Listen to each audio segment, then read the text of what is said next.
Okay. Oh me, oh my. Who could have expected this?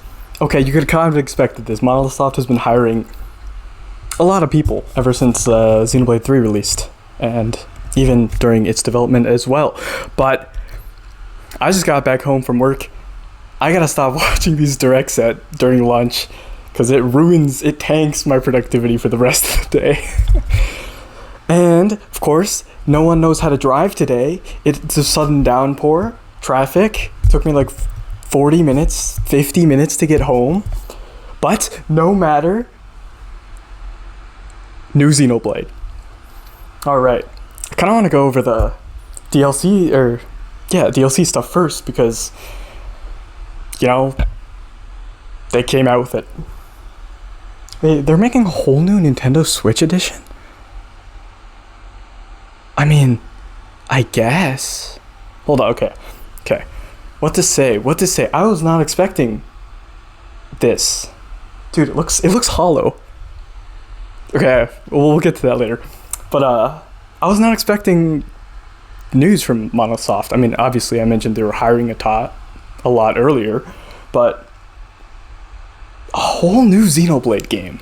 Man, after they just cranked out Xenoblade X Switch Edition 2, we're in the best timeline. We're in the best console era. Of course, Monosoft was giving us a little bit of news on the previous games. Oh, we're updating them for Switch 2 so that everyone who has a Switch 2 now has actually good games to play. Sorry, Bonanza, I've not played that yet. I forgot what else is on the Switch 2. I only have Mario Kart. I've not touched it since Switch 2 editions of Mario these Kart. 3 Xenoblade Chronicles Oh my games god, are incoming. it's amazing. The best era. I was thinking of replaying too. Run at 60 frames per second Oh. with 4K resolution in TV mode or Full HD in handheld mode. Finally, a use for me to use handheld mode. In-game cutscenes also have enhanced resolution and frame rate. Amazing. Honestly, you can really, you can definitely tell. Not only that,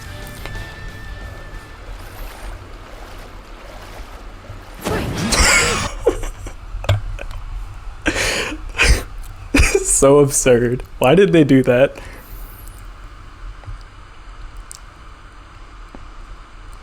Oh.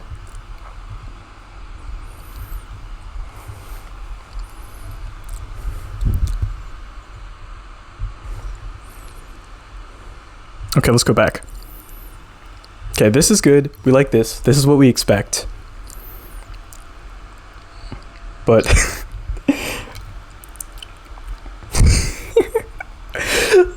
okay. I remember when I first played Xenoblade 1 Definitive Edition and 1 in general. Aerith Sea is a huge area, and the only way the map gets like colored in is if you've traversed the area. So I spent quite literally maybe like 20 hours swimming back and forth the entire distance of Aerith Sea to uncover the map. Maybe I'll post an image here, but this is just crazy. This makes no sense. I mean, it kind of makes sense. There's maybe one rocket ship in the game. This is like in Breath of the Wild when they added the motorcycle. Like, it makes no sense, but it's just kind of awesome. I have no thoughts. This is just awesome. This is just cool. but you can travel I have on no a thoughts. high-speed It's vehicle in the epic. first game. It's so funny. Control blades to fight mercenary squad battles in the second. I think this is the DLC, Mercenary Squad Battles, or it's your mercenary. You like send them out, the little mini game that you had. I don't know. I don't really mess around too much with the combat. I'm not a big combat enthusiast for the games. I definitely, I learn it, I play it, but Xenoblade 2 has the most terrible way to learn the game possible. They try to do better with 3, but of course there's hidden mechanics and preferences, I guess, the game has with combat. So this is cool. This is very reminiscent of Xenoblade 2 Torna, the DLC, where you're basically swapping between the blade and the main characters as you go. So this is very cool. I'll definitely try it out, but and put your strength to the test against waves of enemies in the third. This is very cool. This is the Xenoblade 3 DLC, or the roguelite that they added in the final wave of the DLC, or wave 3 out of 4 of the final wave of the DLC. I didn't mess around with it too much because it simply required a lot of playing of the game, and I like the story more than the combat, even though the combat is very good and intuitive. This seems like an iteration of that, a little more advanced. You have a boss fight, but you can control them individually from a top-down perspective. It seems very Vampire Survivors a little bit, but it seems very fun. Also a weird team comp having 2 tanks and then an offense, but whatever.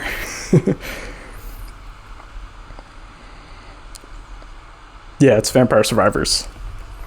High-speed vehicle, new equipment designs. That's very cool, because in Xenoblade 1, you can actually just choose the clothing that you're wearing, and a lot of them kind of suck unless you have a matching set, but the equipment designs are kind of cool. Maybe reminiscent of the other games, 2 and 3. They're going to add the clothing from that game. Voiced heart-to-heart conversations. This is insane. This is good. We like this. This is great. Because originally the heart-to-hearts are, they're like heart-to-hearts between characters. You get to learn interpersonal relationships between a single character and another single character that you don't get in the main game, where you have the Chronicle of Shulk and Co, but you don't get the interpersonal relationships. And this is a core part of Xenoblade. If you've ever played any of them, you have this, and then you have the affinity chart where it shows the relationships between every single character with each other. And I think it's just cool to see how the world you're helping save is getting fixed in these small little relationships between people. And so that's what I really missed in Xenoblade 2 and 3. Is in 2 they have like quests and stuff where you get to know the characters, but I feel like heart-to-hearts are just an important thing to have in real life. Just if you have friends, maybe you spend only your time with them in a group setting. So having a heart-to-heart, I think, really empowers the relationships between individuals, of which I am, and so I don't know, it's just awesome. It's just cool. I wanted this. Oh, hold on. Okay, the control blades and new action battles is very cool. It's very reminiscent of the DLC, like I said. I don't think it's too complicated. Giving the attacks, because most blades in the game have like passive abilities where they do that, so making them have actual abilities in which they use the weapons they grant the driver is very cool. New rare blade and blade quest. I still don't have what's her name. I have the art book somewhere. I bought it recently, but I still don't have the 1 in 1,000 rare blade and quest, and I do need to do that. So I guess alongside that, I'll do the new ones as well. New equipment designs for Pyra and Mithra. That's interesting. That's cool. I wonder what it could be.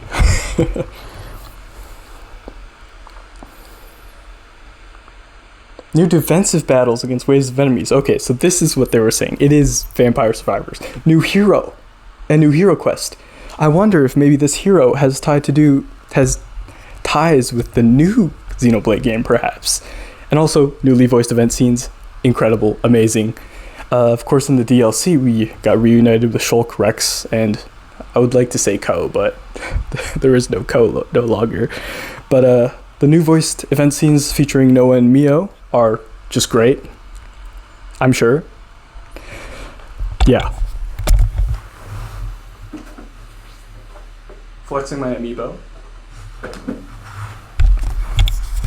Oh, we haven't even gotten to the meat and potatoes.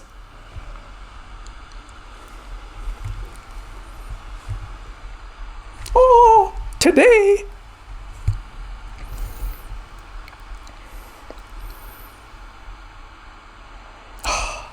I feel like I should buy the physical version, just because I love it so much.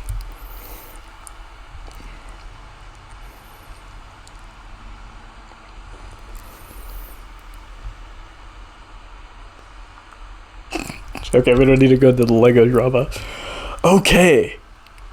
Okay, we'll just go through this because I think this is the same thing, but... I've made a decision.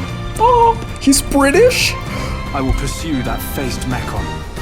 Not that one. Experience an enhanced tale of creation and revenge. Revenge? In the Xenoblade Chronicles Definitive Edition, In my JRPG? Nintendo Switch 2 Edition game.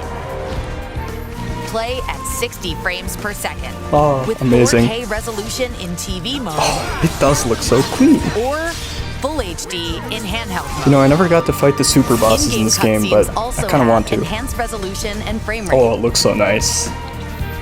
Lunchbox. They should have shown the And sandwich. additional scenes are now fully voiced.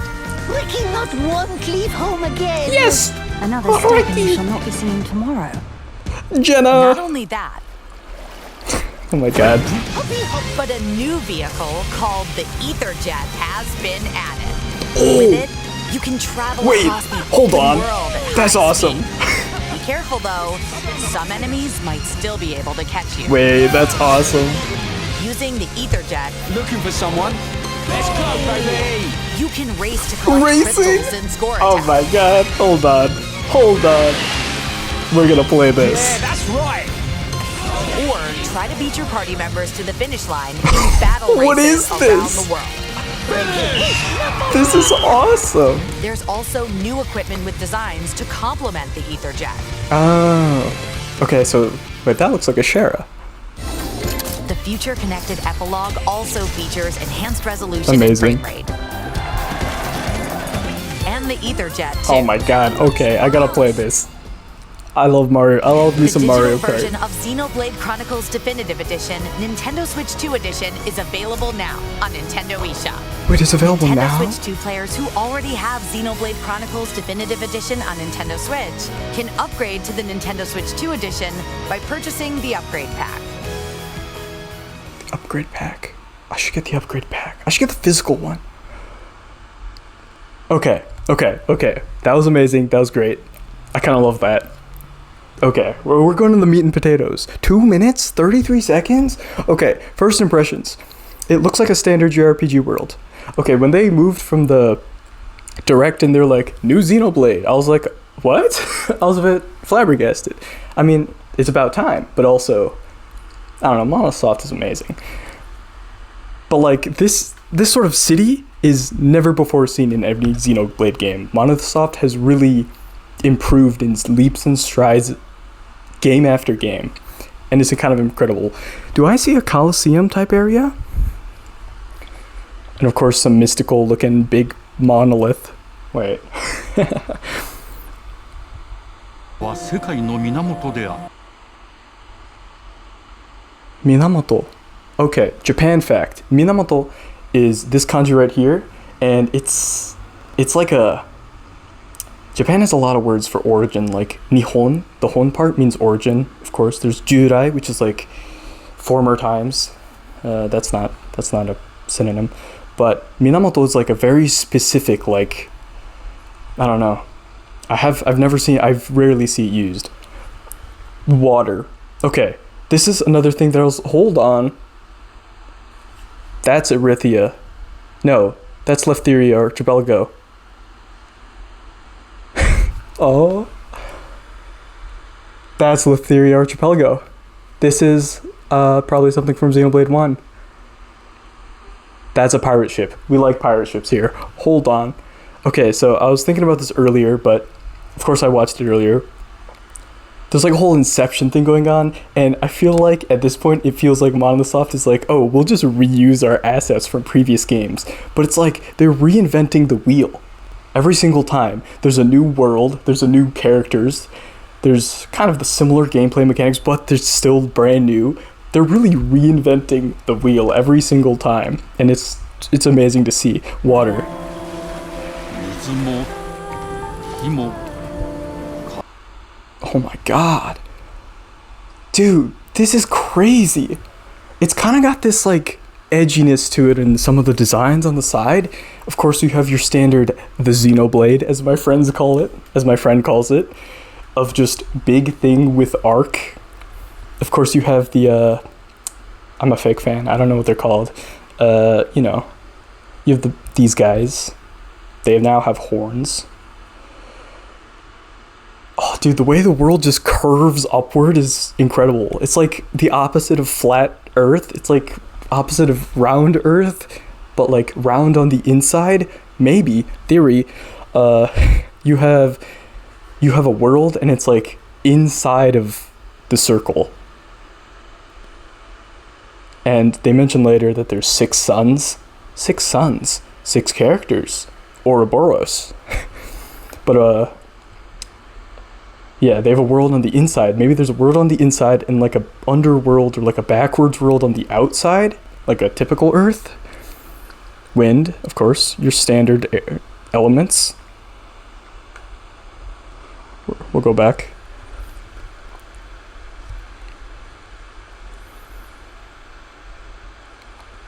Oh, another thing to note. This is Anuna.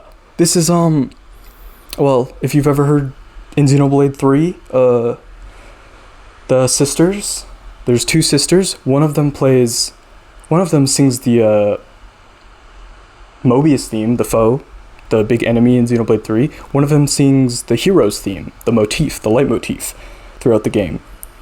And of course, they're in part of this band called Anuna, which is Swedish, I believe. That's also done work in Xenoblade 2 for Shadow of the Lowlands, and the whole Tantal vibe, which makes sense because they're in Sweden, I think. But this is her voice, that's for sure.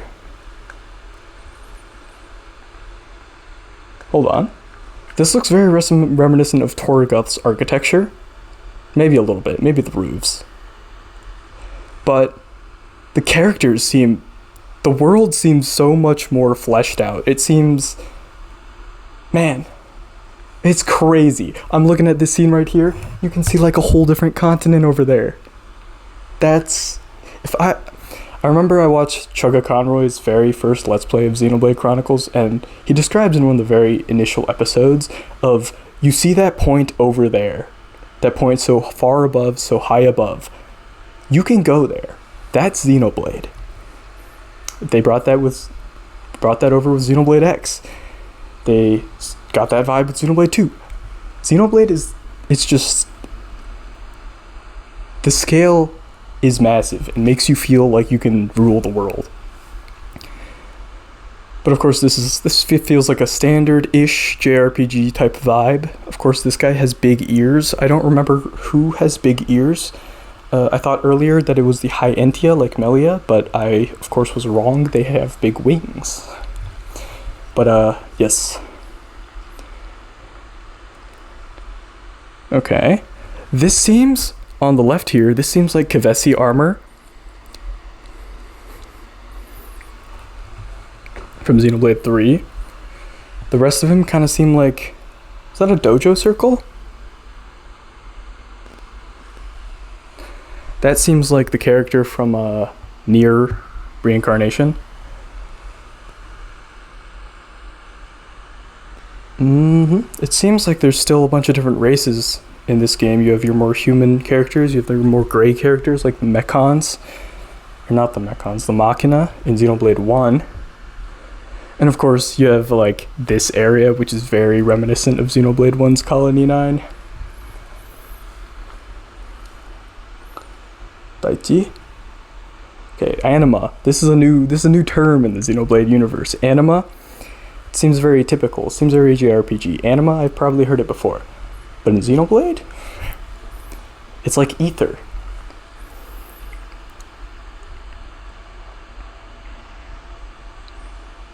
Okay, this is crazy.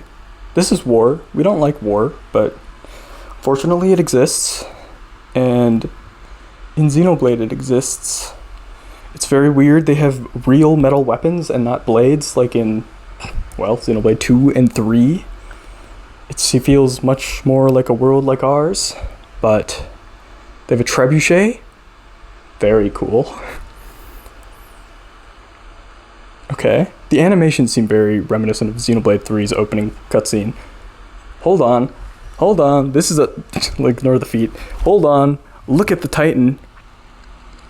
That's a Titan from Xenoblade 2, or something like it. Veseli. I wonder what the root of Veseli is. Vessel, perhaps? Like from Hollow Knight? Collab? Okay. Dude, even the characters look insane. The art is just... It feels kind of like Metaphor ReFantazio, honestly. It kind of looks very similar. Xenoblade has this kind of like hollow effect, like from 3. There's a hollow effect on all the Ouroboros moments and stuff like that, and they sort of took that a step further as well.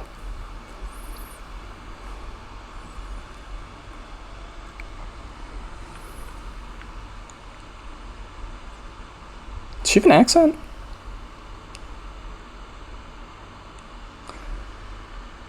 Okay, this seems very reminiscent of like Fire Emblem Three Houses. It's very similar. Honestly, if you told me this was a Xenoblade game, aside from the more nuanced details that I've been able to pick out in the past 10 minutes, I don't think I would be able to tell, because I was about to say core crystal, sorry. The Anima Crystone, it kind of reminds me of the things you get in Final Fantasy VII. Like, they look the exact same. But so far, nothing is super standing out as Xenoblade, which is amazing, because it is.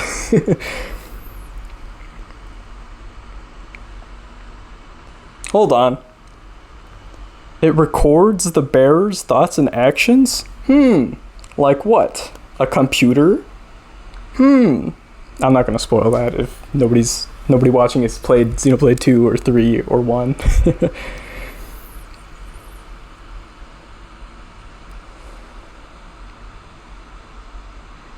Okay, so it's kind of like a school vibe. I wonder which characters are important type. I wonder what characters are from anime protagonists. It's interesting. Some characters have ears, some don't. But they're not the races that are from Xenoblade. It's just ears and no ears. Racism, perhaps? Oh, this is awesome. Not as awesome as the Ether Jet, but very cool. Oh my god, look at the trees. They're so tall. Look at all the... Holy! There's a waterfall! Oh my god. Oh my god.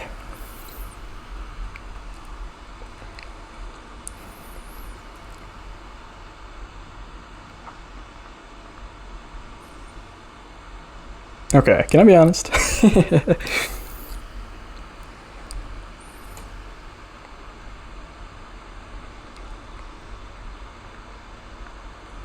Dragon?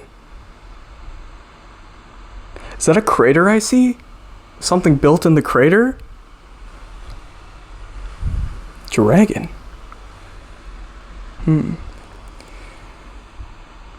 Wait, hold on. This is Gramps. That looks like Gramps. Also, his clothing looks like Uni.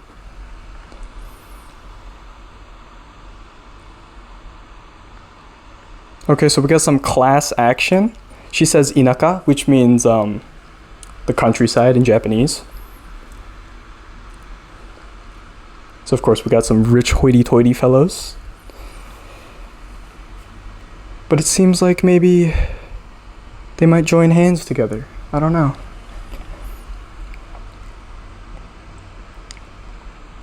Oh, she's the main character they're talking about.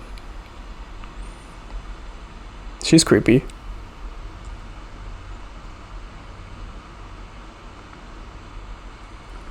That musical swell is so Xenoblade 3. Or 2.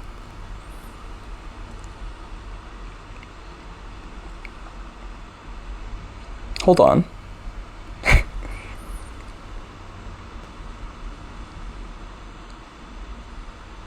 Seven. Lucky 7? Xenoblade? 7 party members? Hold on. Symbolism? That, all the motes swirling around is very Xenoblade 3.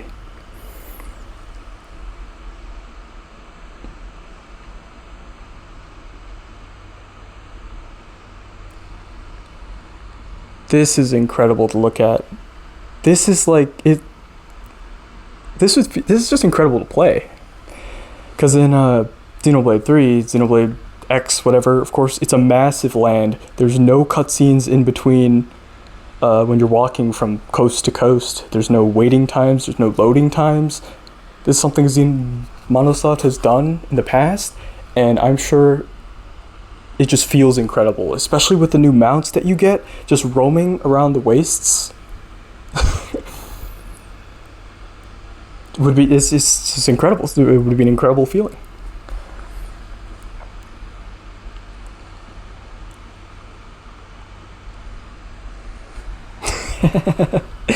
Vengeance, fallen god. I don't know. Is that? I don't know. I might have to open the Bible.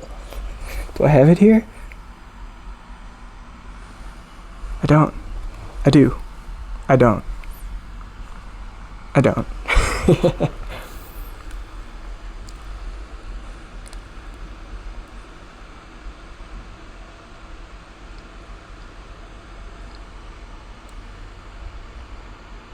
Right. It's called Genesis. How much more, I guess, Christian, theological can you get? Also, of course, the due date, incredible. Due date. Not to be entitled. The release date, 2027. Remember when they released Xenoblade 3 like 3 months earlier because they were just done with it? Monosoft, as opposed to Japanese work culture, they actually limit overtime. I believe it's 40 hours. They have it written on their on the contract.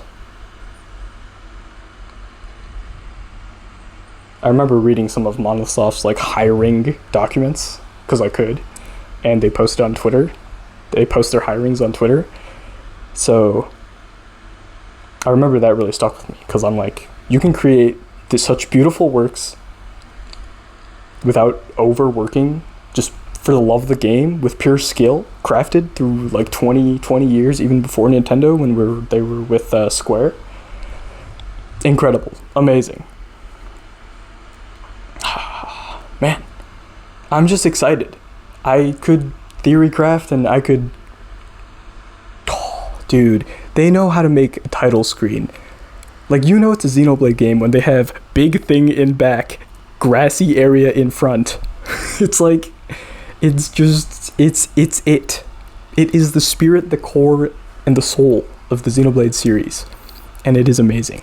Let's watch it again. There's nothing else I can gain from this except for waiting for the future. It's yeah.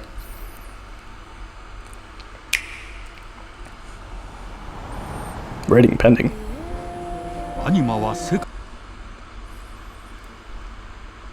Hold on. Secret area up there.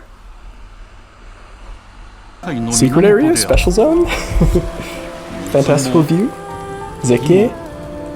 風も世界を構成するそのすべては大地を流れるアニマが形を変えたものだった。そして戦いを決するのはいつもアニマとその力を自在に振るう騎士だった。Of course, the RPG special protagonist moment. 精進します。ここがリューコス。その石はアニマ小石。騎士の力を。 Honestly, I'm kind of worried, or I would be kind of worried if it wasn't Monosoft, but the kind of standard, it's a fantasy world, it's a port town, you're going to school to study war and stuff, is very, I guess, typical of like an isekai fantasy RPG sort of game. But I'm curious to see where it'll lead, where Monosoft will take us. Hold on. Was that the Xenoblade from the Pyra and Mithra's blade Minato in the core? Probably. これからのあなたの学院生活のすべてがその石と共にあると思ってください。今日の訓練は実戦を想定してのものだ。 It just looks fantastic, dude. Wow. 力の使い方なんとなく分かった気がする。 Hold on. I remember she cut that horn and I was like, wow, that horn just got sliced off. That's Lucky 7 type. That's Lucky 7, baby. 人殺しを職業で奪われた側はどう思うんだろうな。真実見つけてみない？信仰を失った人の魂をドラゴンの炎で浄化することで罪が贖われる。田舎貴族の限界を教えてあげる。 Of course, the swords are very Rex pilled, Morag pilled, you could say. Dual wielding fire swords. And actually, now that I think about it, I believe Rex House Cassius in Xenoblade 3, one of the DLC characters, the jewelry making one, she has pointed ears, I think. 生と死全てはアニマと共にある。帰るのさ、あの場所 Where are the Nopon? Where are my Nopon? Hold on. さあ始まるわよ。 I don't know, they look like more normal than typical Xenoblade characters. They got clear skin. ここは6つの太陽に照らし出された大地。そこで人々は知ることになる。破れた神の恨みが未だ晴らされてはいないこと。Ah! They made it hollow. They know it's worth stuff. Oh, it's amazing. Okay. I don't know. I don't really have too much else to say. This is just incredible and I cannot wait. Yeah. Thank you for watching.